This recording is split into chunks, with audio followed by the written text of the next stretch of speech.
آج کے عہد کے سارے لوگوں کو میں دعوت دے رہا ہوں جو ہمیں نشتر مارتے رہتے ہیں اپنے حجروں اور گھرنوں میں بیٹھ کر کہ یہ جلالی پتہ نہیں اس کو ہو کیا گیا ہے، کسی کو چھوڑ نہیں رہا، میں تو کسی کو چھیڑ نہیں رہا۔ اگر ویسے کوئی چھوڑا نہیں جا رہا اپنے اعمال کی وجہ سے تو پھر چھوڑا بھی نہیں جائے گا انشاءاللہ۔ یہ الکفایہ ہے۔ الکفایہ کے اندر خطیب بغدادی نے تو یہ ذکر کیا کہ امام احمد بن حنبل کے پاس ایک حضرت صاحب حاضر ہوئے، صفحہ نمبر 178 ہے، تو محمد بن بندار سباک جرجانی وہ کہتے ہیں، اب میں نام کسی کا نہیں لوں گا، لیکن جن جن پر فٹ آ رہا ہے وہ علیحدہ بیٹھ کے سوچ کے تائب ہو جائیں ایسی باتوں سے جو وہ صلح کلیت کی تینوں شکلوں میں سے کسی طرح کی بھی کرتے ہیں۔ اور یہ نہیں کہ وہ مجھ پہ کوئی احسان کریں گے، اپنے اوپر احسان کریں اور دین کی حفاظت کے لیے اپنا کردار ادا کریں۔ یہ کہتے ہیں قلت لأحمد بن حنبل، میں نے امام احمد بن حنبل سے کہا، انہ لیشتد علی ان اقول فلان ضعیف وفلان کذاب، کہا کہ حضرت مجھ سے تو یہ کام نہیں ہوتا کہ میں یہ کہوں کہ فلاں راوی جو ہے وہ ضعیف ہے اور فلاں جو ہے وہ جھوٹا ہے، بڑی بڑی ہستیاں ہیں زمانے کی مشہور، اور یہ کچھ لوگ اس کام میں لگے رہتے ہیں کہ فلاں کذاب ہے، فلاں جھوٹا ہے، فلاں جو ہے وہ ضعیف ہے۔ یہ سخت تقریریں مجھ سے نہیں ہوتی، میں شعلہ نہیں بن سکتا کہ کسی کے بارے میں میں یہ کہوں۔ یہ ٹھیک ہے کہ چلو اپنی جگہ اس نے حدیث میں گڑبڑ کی ہوئی ہے، وہ ضعیف ہی اور ہے وہ کذاب ہی، لیکن میرا مزاج نہیں مانتا کہ میں ان باتوں میں پڑھوں۔ اب تو غیروی صاحب آج کے حالات میں دیکھ لیں، جو تفضیلیت کے، رافضیت کے، ناسبیت کے، خارجیت کے، قادیانیت کے، روابط کے گرو ہیں، ان کے خلاف بولنے میں کچھ لوگ بڑے سیریس ہیں کہ جلالی بولتا تو بولتا، پھر ہم تو نہیں بولیں گے۔ کیوں نہیں بولیں گے؟ یہ ہم سے تو نہیں کہا جاتا کہ ہم خواہ مخواہ کسی کو کہتے پھرے وہ ضعیف ہے، وہ کذاب ہے، یعنی وہ بد عقیدہ ہے، وہ رافضی ہے، وہ خارجی ہے۔ یہ ایسی تقریر ہم سے نہیں ہوتی۔ امام احمد بن حنبل کو اس زمانے میں محمد بن بندار نے جا کر خود ہی اپنا کہا کہ امام یہ کئی لوگ جو ہیں وہ بڑی جارحانہ تقریریں کرتے ہیں، بڑے جارحانہ ان کے انداز ہیں، بات صلح صفائی کی ہونی چاہیے۔ وہ کہتے ہیں فلاں جھوٹا ہے، فلاں کاذب ہے، فلاں یہ ہے، فلاں بد عقیدہ ہے۔ مجھ سے تو ایسا نہیں ہوتا۔ امام احمد بن حنبل کو جب یہ کہا گیا، آج کے عہد کے سارے لوگوں کو میں دعوت دے رہا ہوں جو ہمیں نشتر مارتے رہتے ہیں اپنے حجروں اور گھرنوں میں بیٹھ کر کہ یہ جلالی پتہ نہیں اس کو ہو کیا گیا ہے، کسی کو چھوڑ نہیں رہا، میں تو کسی کو چھیڑ نہیں رہا۔ اگر ویسے کوئی چھوڑا نہیں جا رہا اپنے اعمال کی وجہ سے تو پھر چھوڑا بھی نہیں جائے گا انشاءاللہ۔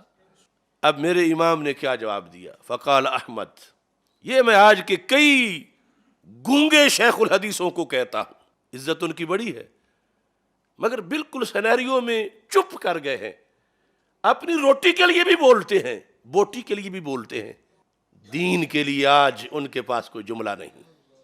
اگر بولیں تو یہ کہتے ہیں کہ جلالی جو ہے وہ بس وہ آگ لگا رہا ہے، وہ یہ کر رہا ہے۔ اپنے حصے کا حق تم بھی بولو، ولا تکتموا الشہادہ، گواہی جو تمہارے پاس ہے تو کیوں نہیں دے رہے؟ کس کا ڈر ہے؟ کس وجہ سے چپ ہو؟ امام احمد بن حنبل نے جواب دیا اس سائل کو، ظاہر ہے کہ وہ بھی بہت بڑی شخصیت تھے۔ آپ نے فرمایا اذا سکت انت وسکت انا، اگر یہ جو ٹولہ ہے حدیث میں ملاوٹ کرنے والا، بد عقیدہ لوگ، دین میں گڑبڑ کرنے والے، ان کے خلاف بولنے سے میں بھی چپ کر جاؤں، حضرت آپ بھی چپ کر جاؤ، فَمَتَى يَعْرِفُ الْجَاهِلُ الصَّحِيحَ مِنَ السَّقِيمِ، تو بیچارے جاہل کو کیسے پتا چلے گا کہ صحیح کون ہے اور غلط کون ہے؟ امام احمد بن حنبل کا یہ جواب جنتی سونے سے لکھنے والا ہے، اور صلح کلیوں کے تابوت کا آخری کیل ہے. اذا سکت انت، کہ تم چھٹی لینے آئے ہو. امام کہتے ہوں گے نا بولا کرو، یہ حدیث میں لوگ گڑبڑ کر رہے ہیں، آگے جا کے بڑا مسئلہ خراب ہو جائے گا. بتاؤ کہ فلاں جھوٹا راوی ہے، فلاں بد عقیدہ ہے، فلاں رافضی ہے، فلاں خارجی ہے، یہ بولا کرو. اور یہ حضرت صاحب کا مزاج نہیں بن رہا تھا اس وقت. پہلے کہا کہ یہ باتیں جو ہیں یہ موضوع اچھے ہی نہیں ہے. تو آپ نے فرمایا کہ اذا سکت انت، اگر تم چپ کر گئے، وسکت تو آنا، اور تیرے مشورے کے مطابق میں بھی چپ کر گیا، یعنی مزاج ہی یہ بنا لیا علماء نے. فمتا یعرف الجاہل الصحیح من السقیم، تو پھر صحیح اور سقیم، سقیم ہے بیمار، جاہل کو صحت مند اور بیمار کا پتہ کیسے چلے گا؟ پھر اس پر تو بڑا ظلم ہو جائے گا. وہ کیسے دین سمجھے گا؟ وہ کیسے دین پہ عمل کرے گا؟ امام احمد بن حنبل نے کھری کھری سنا دی. یہ پالیسی مت سوچنا، معمولی سی دور کی بوتھی صلح کلیت کی اس جملے میں.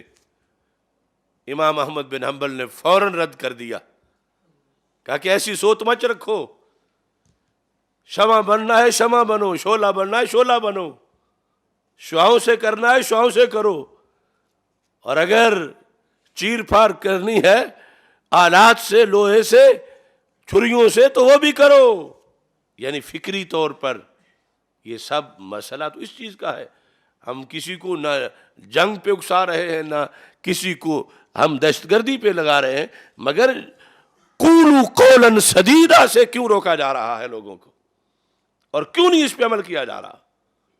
یا ایھا الذین آمنوا اتقوا اللہ وقولوا قولا سدیدا. جب کہا جائے کہ اوپر مان لو آسمان پھر بھی ٹھیک ہے، نیچے مان لو پھر بھی، تو یہ قول سدید ہوگا. تو صلح کلیت ایک جھوٹ ہے جس کو یہ بڑے بڑے سکالر بہروپیے یہ جو ہے وہ براڈ مائنڈڈ بن کے بیٹھے ہوئے ہیں کہ چونکہ ہمارا علم بہت ہے تو اس لیے ہم یہ گول مول کر کے بیان کر سکتے ہیں، ہم پردہ ڈال سکتے ہیں، ہم یہ کر سکتے ہیں، ہم ہر کسی کو راضی کر سکتے ہیں، جو اوپر کہے آسمان کو اس کو بھی، جو نیچے کہے اس کو بھی. تو یہ صلح کلیت جھوٹ ہے، دجل ہے، غدر ہے، کذب ہے، اور اس سے بچاؤ فرض ہے. اس لیے امام احمد بن حنبل نے یہ ارشاد فرمایا کہ دین اگر بچانا ہے حضرت صاحب تو پھر یہ کہنا پڑے گا کہ فلاں ضعیف ہے، بنا ہوا بڑا حضرت ہے لیکن ہے ضعیف، عقیدے کا ضعیف ہے، یا ہے کذاب، حدیثیں اس نے گھڑی ہوئی ہیں، یہ کہنا پڑے گا.